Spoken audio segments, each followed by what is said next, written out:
بسم اللہ الرحمن الرحیم۔ السلام علیکم۔ نبی کریم صلی اللہ علیہ وسلم کے اہل بیت کون؟ اللہ تو یہ چاہتا ہے کہ اہل بیت نبی صلی اللہ علیہ وسلم سے گندگی کو دور کرے اور تمہیں پوری طرح پاک کر دے۔ الاحزاب آیت نمبر 33۔ جس سیاق و سباق میں یہ آیت وارد ہوئی ہے اس سے صاف ظاہر ہے کہ یہاں اہل البیت سے مراد نبی صلی اللہ علیہ وسلم کی بیویاں ہیں، کیونکہ خطاب کا آغاز ہی یا نساء النبی کے الفاظ سے کیا گیا ہے اور ما قبل ما بعد کی پوری تقریر میں وہی مخاطب ہیں۔ علاوہ بری اہل البیت کا لفظ عربی زبان میں ٹھیک انہی معنوں میں استعمال ہوتا ہے جن میں ہم گھر والوں کا لفظ بولتے ہیں، اور اس کے مفہوم میں آدمی کی بیوی اور اس کے بچے دونوں شامل ہوتے ہیں۔ بیوی کو مستثنیٰ کر کے اہل خانہ کا لفظ کوئی نہیں بولتا۔ خود قرآن مجید میں بھی اس مقام کے سوا دو مزید مقامات پر یہ لفظ آیا ہے اور دونوں جگہ اس کے مفہوم میں بیوی شامل بلکہ مقدم ہے۔ سورہ ہود میں جب فرشتے حضرت ابراہیم علیہ السلام کو بیٹے کی پیدائش کی بشارت دیتے ہیں تو ان کی اہلیہ اسے سن کر تعجب کا اظہار کرتی ہیں کہ بھلا اس بڑھاپے میں ہمارے یہاں بچہ کیسے ہوگا؟ اس پر فرشتے کہتے ہیں کیا تم اللہ کے امر پر تعجب کرتی ہو؟ اس گھر کے لوگوں، تم پر تو اللہ کی رحمت ہے اور اس کی برکتیں ہیں۔ سورہ قصص میں جب حضرت موسیٰ علیہ السلام کو ایک شیر خوار بچے کی حیثیت سے فرعون کے گھر میں پہنچتے ہیں اور فرعون کی بیوی کو کسی ایسی انا کی تلاش ہوتی ہے جس کا دودھ پی لے، تو حضرت موسیٰ علیہ السلام کی بہن جا کر کہتی ہیں کیا میں تمہیں ایسے گھر والوں کا پتہ بتا دوں جو تمہارے لیے اس بچے کی پرورش کا ذمہ لیں؟ پس محاورہ اور قرآن کے استعمالات اور خود اس آیت کا سیاق و سباق ہر چیز اس بات پر قطعی دلالت کرتی ہے کہ نبی صلی اللہ علیہ وسلم کے اہل بیت میں آپ صلی اللہ علیہ وسلم کے ازواج مطہرات بھی داخل ہیں اور آپ صلی اللہ علیہ وسلم کی اولاد بھی، بلکہ زیادہ صحیح بات یہ ہے کہ آیت کا اصل خطاب ازواج سے ہے اور اولاد مفہوم لفظ سے اس میں شامل قرار پاتی ہے۔ اسی بنا پر ابن عباس اور عروہ بن زبیر اور اکرمہ کہتے ہیں کہ اس آیت میں اہل البیت سے مراد ازواج نبی صلی اللہ علیہ وسلم ہیں۔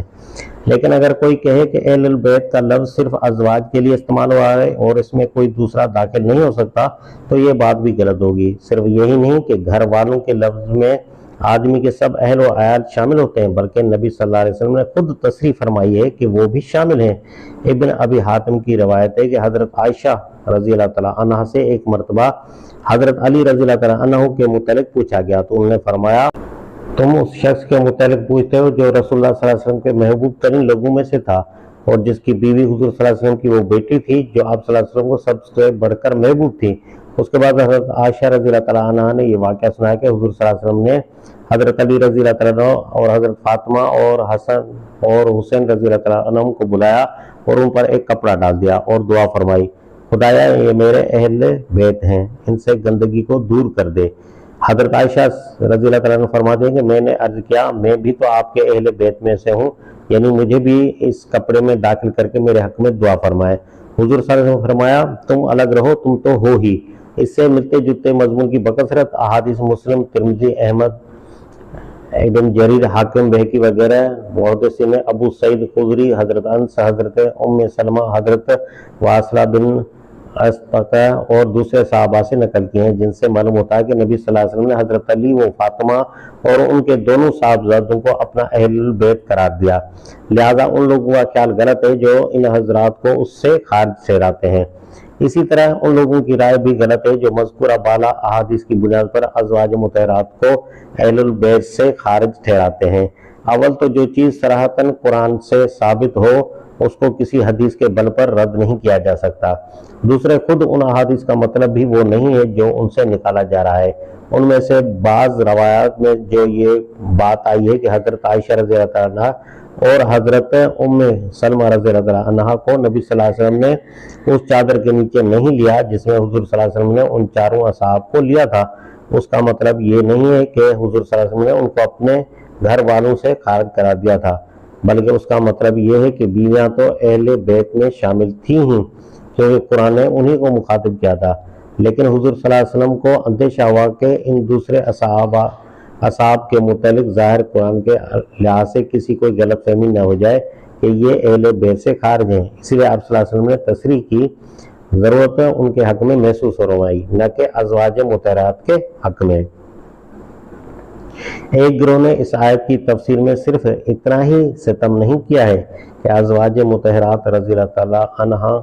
کو اہل بیت سے خارج کر کے حضرت علی رضی اللہ تعالیٰ عنہ اور حضرت فاطمہ رضی اللہ تعالیٰ عنہ اور ان کے اولاد کے لیے اس لفظ کو خاص کر دیا، بلکہ اس پر مزید ستم یہ بھی کیا ہے کہ اس کے الفاظ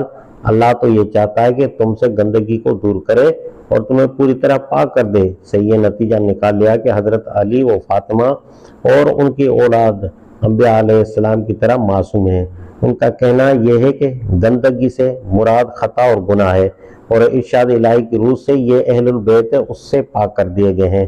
حالانکہ آیت کے الفاظ یہ نہیں ہے کہ تم سے گندگی دور کر دی گئی اور تم بالکل پاک کر دیے گئے، بلکہ الفاظ یہ ہیں کہ اللہ تم سے گندگی کو دور کرنا اور تمہیں پاک کر دینا چاہتا ہے۔ سیاق و سباق بھی یہ نہیں بتاتا کہ یہاں مناقب اہل بیت بیان کرنے کا مقصود ہے، بلکہ یہاں تو اہل بیت کو نصیحت کی گئی ہے کہ تم فلاں کام کرو اور فلاں کام نہ کرو، اسی لیے کہ اللہ تمہیں پاک کرنا چاہتا ہے۔ بالفاظ دیگر مطلب یہ ہے کہ تم فلاں رویہ اختیار کرو گے تو پاکیزگی کی نعمت تمہیں نصیب ہوگی، ورنہ نہیں۔ تاہم اگر آیت کا مطلب یہ لیا جائے کہ اللہ نے ان کو معصوم کر دیا تو پھر کوئی وجہ نہیں کہ وضو اور غسل اور تیمم کرنے والے سب مسلمانوں کو معصوم نہ مان لیا جائے، کیونکہ ان کے متعلق بھی اللہ تعالیٰ فرماتا ہے مگر اللہ چاہتا ہے کہ تم کو پاک کرے اور اپنی نعمت تم پر تمام کر دے۔ المائدہ آیت نمبر 6۔